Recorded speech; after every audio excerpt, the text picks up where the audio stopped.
మీ academic year start అయ్యి end అయ్యే లోపు మీరు ఎన్ నెంబర్ ఆఫ్ టైమ్స్ దాన్ని చదువు ఉంటారు.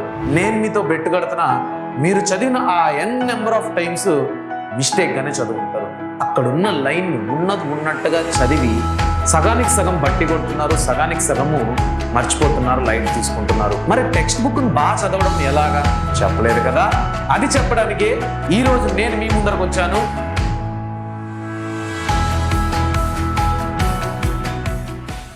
మీలో చాలా మంది టెక్స్ట్ బుక్ రీడింగ్ ని చాలా ప్రయారిటీ ఇస్తూ ఉంటారు. స్కూల్లో టీచర్స్ కూడా టెక్స్ట్ బుక్ చదివితే చాలు, మెటీరియల్ కంటే టెక్స్ట్ బుక్ నుంచి ఎక్కువ కంటెంట్ మనం గ్రాప్ చేసుకోవచ్చు అని అంటూ ఉంటారు. ఎందుకంటే గవర్నమెంట్ స్కూల్ వాళ్ళకి కావచ్చు, ప్రైవేట్ స్కూల్ వాళ్ళకి కావచ్చు, అందరికీ కామన్ గా ఉండేది టెక్స్ట్ బుక్. మెటీరియల్ అనేది ప్రైవేట్ స్కూల్ వాళ్ళకి మాత్రమే ఉంటుంది, గవర్నమెంట్ స్కూల్ వాళ్ళకి అందుబాటులో ఉండదు. కాబట్టి ఎగ్జామ్స్ లో నుంచి కూడా వచ్చే క్వశ్చన్స్ ఖచ్చితంగా 99% టెక్స్ట్ బుక్ నుంచి వస్తాయి. 1% అనేది మెటీరియల్ నుంచి వస్తుంది అనట్లేదు, మిస్లీనియస్ గా మిమ్మల్ని ఎబిలిటీస్ టెస్ట్ చేయడానికి ఇవ్వచ్చు. అయితే ఈ టెక్స్ట్ బుక్స్ ఇంత ఇంపార్టెంట్ అయినప్పుడు మనం దాన్ని చదువుతున్నాం ఎన్ నెంబర్ ఆఫ్ టైమ్స్. ఒక 1 ఇయర్ ఫినిష్ చేసుకునే లోపు, మీ అకాడమిక్ ఇయర్ స్టార్ట్ అయ్యి ఎండ్ అయ్యే లోపు మీరు ఎన్ నెంబర్ ఆఫ్ టైమ్స్ దాన్ని చదువు ఉంటారు. కానీ నేను మీతో బెట్టు కడుతున్నా, మీరు చదివిన ఆ ఎన్ నెంబర్ ఆఫ్ టైమ్స్ మిస్టేక్గానే చదువు ఉంటారు. ఏం మిస్టేక్? అక్కడ ఉండే లైనే కదా నేను చదివాను అంటే ఎస్, అక్కడున్న లైన్ ఉన్నది ఉన్నట్టుగా చదివి సగానికి సగం బట్టి కొడుతున్నారు, సగానికి సగము మర్చిపోతున్నారు, లైట్ తీసుకుంటున్నారు. కానీ ఒక టెక్స్ట్ బుక్ని చదివే విధానం మనం ఫస్ట్ తెలుసుకున్నామంటే ఆ టెక్స్ట్ బుక్లో ఉండే కంటెంట్ నీకు చాలా తక్కువగా కనపడుతుంది. ఇంకోటి, నీకు చాలా interlinkings, connections to the real world కనపడి నువ్వు కంటెంట్ ఇంకా ఈజీగా అర్థం చేసుకునే స్టేజ్కి నువ్వు వెళ్తావు అనమాట. అయితే అంతా బానే ఉంది, మరి టెక్స్ట్ బుక్ను బాగా చదవడం ఎలాగా? అది మనకి ఎవరు చెప్తారు? స్కూల్లో టీచర్ టెక్స్ట్ బుక్ తీసుకొని లెసన్ చదువుతాడు, మనకు ఎక్స్ప్లెయిన్ చేస్తాడు, అతని ఎక్స్పీరియన్స్ని యాడ్ చేసి డన్, బానే ఉంది. తర్వాత మీరందరూ టెక్స్ట్ బుక్ రీడింగ్ చెయ్యండి అంటాడే కానీ ఎలా చేయాలో చెప్పలేదు కదా. అది చెప్పడానికే ఈరోజు నేను మీ ముందరకు వచ్చాను. వెల్కమ్ టు వేదాంత తెలుగు 8910. నేను మీ మాస్టర్ టీచర్ రూపేష్ పూతలపట్టు. అయితే జనరల్ గా ఇప్పుడు మన ఏపీ వాళ్ళు ఎన్సీఆర్టీస్ అడాప్ట్ చేసుకున్నారు, తెలంగాణ వాళ్ళు తెలంగాణ స్టేట్ బోర్డును అడాప్ట్ చేసుకున్నారు. Everywhere text book is text book. So మీకు రెఫరెన్స్ కోసం యూనివర్సల్ గా అందరికీ అందుబాటులో ఉండే text book NCERT. So NCERT text book ని ఎలా కరెక్ట్ గా చదవాలి అనేది ఈరోజు నేను మీకు చూపిస్తాను అనమాట. లైక్ ఇంతేనా చదవాల్సింది, లేదా ఇంకా ఏమన్నా చదవాలా, లేదా ఉన్న దాంట్లో ఏమన్నా చదవకూడదా, అన్నీ నేను చెప్తాను. ఇంకోటి, ఒక లెసన్ చదివేటప్పుడు ఇది ఇంపార్టెంట్, దీని మీద మనం ఎక్కువ ఫోకస్ పెట్టి చదవాలా అని కూడా మనకి ఎలా తెలుస్తుంది, మనం ఎలా ఐడెంటిఫై చేయొచ్చో ఆ లాజిక్ ని, ఆ ట్రిక్ ను కూడా నేను మీకు చెప్తాను. Wait and watch. So for example, నేను ఇప్పుడు కెమిస్ట్రీ గురించి మాట్లాడుకుందాం. ఎంటైర్ ఫిజికల్ సైన్స్ గురించి చెప్తాను, కెమిస్ట్రీ గురించి మాట్లాడుకుందాం. Chemical reactions and equations. ఇప్పుడు ఈ లెసన్ గురించి మనం మాట్లాడుకున్నట్టయితే ఎలా ఉందో ఒకసారి పరిస్థితి గమనిద్దాం.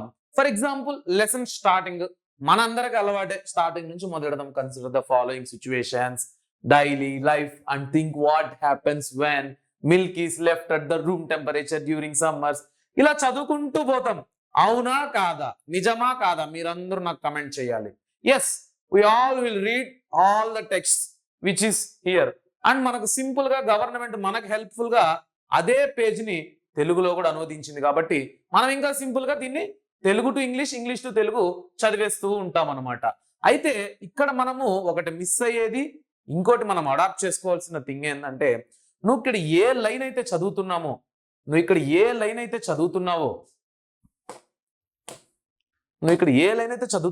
ఆ ప్రతి లైన్ ని నువ్వు సపరేట్ గా రీసెర్చ్ చేయాలి. రీసెర్చ్ ఇన్ ద సెన్స్, ఇప్పుడు నేను ఎక్స్పెరిమెంట్ చేయాలనా? కాదు. నీ టీచర్తో డిస్కస్ చేస్తావా, నీ కంఫర్ట్. నీ ఫ్రెండ్తో డిస్కస్ చేస్తావా, నీ కంఫర్ట్. లేదా ఇంటర్నెట్ని యాక్సెస్ చేసి మొబైల్ ఫోన్లో గూగుల్ సెర్చ్ చేస్తావా, సూపర్. ఎందుకంటే ప్రతి ఒక్క లైన్లో సైన్స్ దాగి ఉంటుంది అనమాట. ఏదో మనము చదువుకుంటా, కెమిస్ట్రీ అనేది మిల్క్ని రూమ్ టెంపరేచర్లో పెట్టినప్పుడు పాలు విరిగిపోతుందా, ఓకే, అది కెమిస్ట్రీ. ఒక ఐరన్ నెయిల్ కావచ్చు, ఏదన్నా సూదో లేకపోతే సీలనో పెట్టేసామంటే, లైక్ అట్మాస్ఫియర్ లో అది సిలుం పడుతుంది. ఇలా చదువుకుంటూ పోయినామంటే నీకు ఫస్ట్ ఆఫ్ ఆల్ ఇంట్రెస్ట్ పోతుంది అనమాట, ఇవన్నిటిని గుర్తుపెట్టుకోవాల్సిన పరిస్థితి. కానీ ఇక్కడ జరిగే సిచ్యువేషన్ నువ్వు అర్థం చేసుకున్నట్టయితే అప్పుడు నువ్వు ఇంకా నెంబర్ ఆఫ్ ఎగ్జాంపుల్స్ నీ ఓన్గా నువ్వు రాయడానికి చాలా ఆస్కారం ఉంటుంది. ఇదంతా కూడా బాగానే ఉంది, కానీ ప్రతి ఒక్కడు 99% స్టూడెంట్స్ ఇలాంటి బాక్సెస్ని ఇగ్నోర్ చేస్తూ ఉంటారు. ఎందుకంటే యాక్టివిటీ 1.1 ఏందిలే మనం ఇది చదువుకుంటా పోదాం. ఎందుకంటే ఇక్కడ నీకు స్పూన్ ఫీడింగ్ లాగా అరటిపండు నోల్చి నీట్గా ఇన్ఫర్మేషన్ ఇచ్చాడు, కానీ ఇక్కడ నిన్ను చేయమన్నాడు కదా, మనల్ని చేయమనింది మనం చేయమన్నమాట. కాబట్టి ఇలాంటివి కూడా మనం ఖచ్చితంగా మిస్ అవ్వకుండా చదవాలి. ఎందుకంటే this all will give you marks, but these activities and we know that important, ఇలాంటి బాక్స్లన్నీ will give you knowledge towards that lesson. So దాన్ని మీరు మిస్ అవ్వకూడదు. ఓకే, ఇంకా ఈ లెసన్లో ఇంపార్టెంట్ ఏది నేను ఎలా ఐడెంటిఫై చేయాలంటే, ఫస్ట్ నువ్వేం చేయాలంటే కంటెంట్ మీద ఫోకస్ చేయి. లైక్ హెడ్డింగ్స్ ఉంటాయి, ఎన్ని హెడ్డింగ్స్ ఉంటాయి? ఫర్ ఎగ్జాంపుల్ 1.1లో రైట్ ఏ కెమికల్ ఈక్వేషన్ అంటే కెమికల్ ఈక్వేషన్ ఎలా రాయాలి అనే టాపిక్. నువ్వు ఇక్కడ ఎన్ని పేజీలు ఉన్నాయో ఇగ్నోర్ చేసి చదివి ఒక స్మాల్ నోట్ క్రియేట్ చేసుకోవాలి. ఎంతసేపు టెక్స్ట్ బుక్ నేను 10 సార్లు చదివినప్పుడు నీకు గుర్తుండదు అనమాట. నువ్వు ఆ టెక్స్ట్ బుక్ చదివి ఆ టెక్స్ట్ బుక్లో నుంచి ఫిల్టర్ చేసి నీకు కావాల్సినంత ఇన్ఫర్మేషన్ నువ్వు రాసుకోవాలి. అప్పుడే నువ్వు టెక్స్ట్ బుక్ను పర్ఫెక్ట్గా చదివినట్టు. 10 సార్లు 11వ సారి కూడా అదే టెక్స్ట్ బుక్ నువ్వు చదువుతుంటే ఏం లాభం? ఒక 3 times టెక్స్ట్ బుక్ చదివినా కూడా 4th time అన్నా నువ్వు నోట్ మేకింగ్ చేసుకోవాలి. అంటే ఎలాగా? ఫస్ట్ టైం రాగా చదువు text book, second time underline చేయి ఇంపార్టెంట్ పాయింట్స్, థర్డ్ టైం ఆ అండర్లైన్ చేసిన వాటిని చదువుతూ మళ్ళీ నోట్స్లో రాసుకో, 4th time నోట్ బుక్ చదువుకో చాలు. 5th time మళ్ళీ నోట్ బుక్ చదివినప్పుడు అన్నెసెసరీ పాయింట్స్ అని నువ్వు వదిలేసి ఉంటావు వద్దని, ఈ ఆల్రెడీ మెయిన్ పాయింట్స్ నువ్వు రాసుకుని చదివి నీకు బై హార్ట్ అయిపోయి ఉంటాయి. ఇప్పుడు మళ్ళీ టెక్స్ట్ బుక్లోకి వెళ్ళి కంటిన్యూటీ కోసం అన్నెసెసరీ పాయింట్స్ కూడా చదువు, నీకు గుర్తుంటే లేదంటే లేదు. ఇది చదివే విధానం. సరే, అది కూడా బాగానే ఉంది. నెక్స్ట్ ఫర్ ఎగ్జాంపుల్ ఇక్కడ ఇంపార్టెంట్ క్వశ్చన్ నేను ఎలా ఐడెంటిఫై చేయాలంటే balance in the chemical equation అనేది నీకు ఈ లెసన్లో మేజర్ టాపిక్ అనమాట.